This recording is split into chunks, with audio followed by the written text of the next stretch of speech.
sampai agak. Kalau kita okey dah boleh ni. Ada boleh test pada orang yang lain. Faham. Okay. Dan yang ketiga tu lah dari segi yang AATB. ATBB yang tu pun sama. Tak ada, kisahnya memang framework tu lah. Bila ada framework, kau boleh diagnose sebenarnya dekat mana masalah kau tu. Dia tak payah nak serabut. Kalau ada satu masalah ni, katalah coaching. Kau pergi tengok yang framework untuk uruskan coaching. Kalau kau ada masalah untuk dari segi tu Haji, before ATBB tu apa? Yang 8 practices. kan 8 practices tu kan. So effectiveness leadership tu kan. So kau boleh tahu dah sebenarnya kat mana yang kau nak play around dengan benda tu lah. Kan dia powerful tu dekat part yang mutual trust tu lah. So benda tu memang bila you sebagai leader dengan agent you tu, even you put LMT, KSBU, captain semua ada satu mutual trust. Sebab saya dulu memang nak sangat daripada Kak Haji punya kelas, kalau Haji masih ingat lah.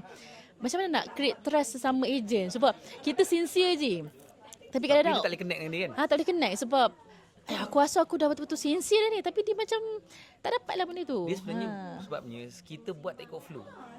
Dia Sebab tu formula PCADB tu flow. PCADB. Buat purpose dulu. Boleh tak sebenarnya believable dulu?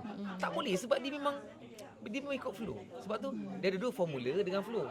Formula nak bagi senang ingat PABCD. PABCD. Dia punya execution flow dia PCADB.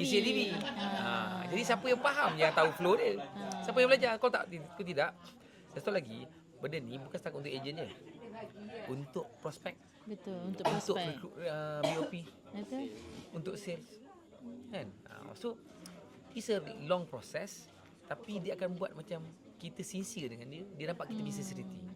Itu yang kita nak sebenarnya. So proses dia.